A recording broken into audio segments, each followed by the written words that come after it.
Buen día, jóvenes. El tema que vamos a trabajar hoy día ya es el último tema del curso y del bimestre, y el tema es las manifestaciones culturales incaicas.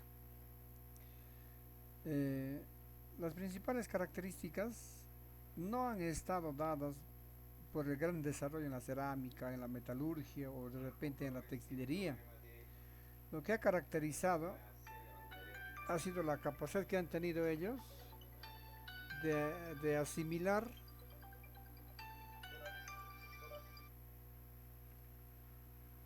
les decía, jóvenes, las características de las civilizaciones que han existido antes del imperio inca, principalmente de los chimúes, los tiahuanacos, los huaris, los mochicas.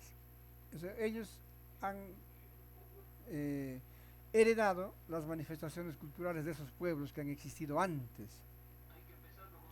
Ahora, en lo que se refiere a la producción del arte, el arte ha estado dirigida y promovida por el Estado y ha dejado al artista que la creación sea libre. El artesano o el artista creaban obras en libertad. No era como en la colonia que todo estaba obligadamente giraba alrededor de la religión. Acá no, era libre. Y los objetos, esos objetos artísticos que creaban sus artesanos, sus artistas, todas han sido para el consumo de las panacas cusqueñas de la clase gobernante o para los curacas de los que gobernaban las provincias. ¿Ve? El Estado entonces era quien promovía. Y en segundo lugar ya estaban, el arte servía para difundir su religión, en este caso el culto al dios Sol.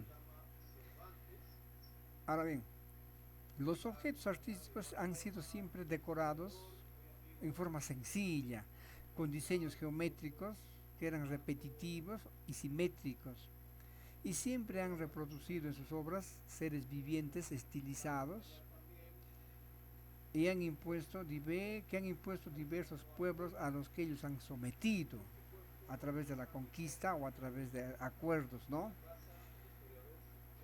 Ahora, la arquitectura, una de sus manifestaciones artísticas principales, se ha caracterizado en la costa por el uso del adobe y del barro, y en la sierra el uso de la piedra.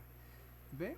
Las piedras que utilizaban en la sierra eran talladas con herramientas hechas de cobre y de bronce,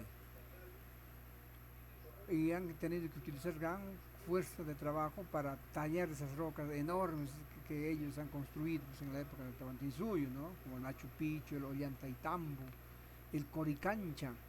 Y en los muros se colocaban de tal forma que encajaban a la perfección unos con otros. Las tres grandes características de la arquitectura incaica han sido la solidez, la sencillez, la monumentalidad y la simetría. Esas características están en los palacios, en los templos y en las fortalezas que ellos han construido. Tenían forma rectangular y eran de un solo piso. Muchas veces ellos han preparado maquetas para construir después sus obras. Las ventanas han tenido forma de trapezoidal, anchas en la base y estrechas en la parte alta, en el dintel. Desde el punto de vista cronológico, la arquitectura inca presenta tres momentos: el ciclopio, o la época de las grandes piedras; el poligonal, o piedra de muchos ángulos; y el último momento es el momento imperial, con piedras en formas de sillar, rectangulares o cuadrados. Ahora, las obras arquitectónicas que nos dejaron en Tahuantinsuyo, principalmente tenemos al Kiswar Cancha, Amaru Cancha, Coyampata, Huacaipata, Puca Puca Ra, Sacsayhuamán, Tambo Machay, Ollantaytambo, Machu Picchu, el Coricancha, el Templo del Sol, Huánuco Pampa y el Templo de Pachacamac en la costa. El Coricancha ha sido el templo principal del dios Sol. Después de la guerra contra los chancas, Pachacútec se encarga de reconstruirlo, poniendo en su interior grandes cantidades de oro y plata. Tanto así que antes se llamaba Inticancha, recinto del Sol. Más adelante, después de Pachacútec, pasa a ser conocido como Coricancha, el recinto de oro. Inti Cancha es recinto del sol y Coricancha es el templo del sol, el recinto del sol. Nos colocó al sol a la divinidad de los incas. En el Cusco estaba su templo principal. ¿Cómo era la educación en la época del Tahuantinsuyo? La educación incaica. Solamente tenían acceso a la educación los miembros de las panacas cusqueñas, o sea, la clase gobernante. Ellos recibían educación formal. Los varones eran formados para gobernar y desempeñar cargos administrativos. Para esto existía el Yachayhuasi o Casa del Saber, donde la educación era impartida por los amautas.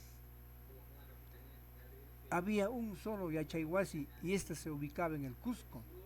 Ahí llegaban también a recibir educación los hijos de los jefes locales que habían sido conquistados por los incas en forma pacífica.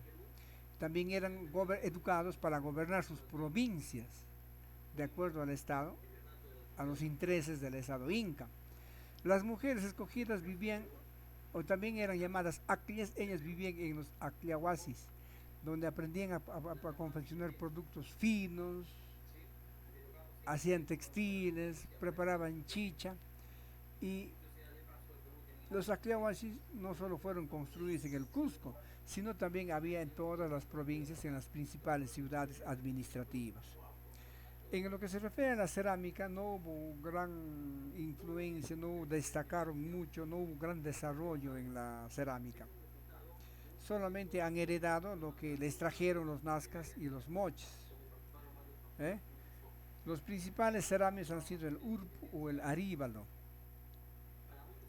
¿Ve? Originalmente se llamó urpo, pero los españoles comenzaron a llamarlo aríbalo, porque se parecía a un cerámico que tenían ellos allá en España.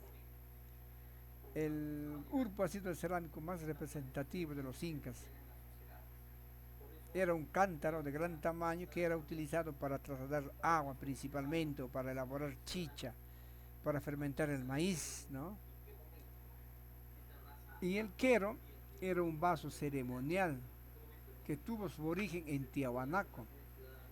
El material que elaboraron el quero o los queros han sido de madera y estaban adornados con muy bonitos altos relieves y representaban aves, felinos, serpientes, cuadrúpedos y hasta seres humanos. En metalurgia han recibido la influencia de los chimú, que habían sido sometidos por los incas. Los orfebres de la cultura chimú fueron trasladados al Cusco y estos enseñaron las técnicas ya a los incas. El mérito de los incas ha sido que han difundido el bronce. El bronce es la aleación del cobre y el estaño. Este metal se convirtió pues, en un material desechable porque producen en grandes cantidades en las minas de Bolivia, en la zona sur del Titicaca. Luego extraían el estaño que eran extraídos en el imperio inca y de su aleación fabricaban el bronce. Con ella hacían armas, hacían hachas, hacían cachiporras, algunos utensilios, hacían adornos de diferentes tamaños, hacían estatuillas. En cambio el oro y la plata han sido destinados exclusivamente para confeccionar objetos relacionados con las ceremonias y el culto al sol y también a sus divinidades propias, ¿no? El oro y la plata ha sido un metal que ha sido utilizado por las panacas reales en el Cusco o por los jefes locales en las provincias. Elaboraron orejeras, brazaletes, anillos, collares de oro y plata. ¿Ah? Ahora, eso eran muy bonitos. Y los orfebres dominaban técnicas como el soldado, las incrustaciones, el laminado, la fundición, las aleaciones. Los metales fueron fundidos y refinados en pequeños hornos portátiles que ellos llamaban las guairas. Tenían forma de pirámide trunca y medían alrededor de 80 centímetros de altura. Chicos, hasta aquí vamos a llegar hoy día. Ya no les voy a dejar tareas, solamente estudien para los exámenes y nos vemos la próxima semana. Muchas gracias.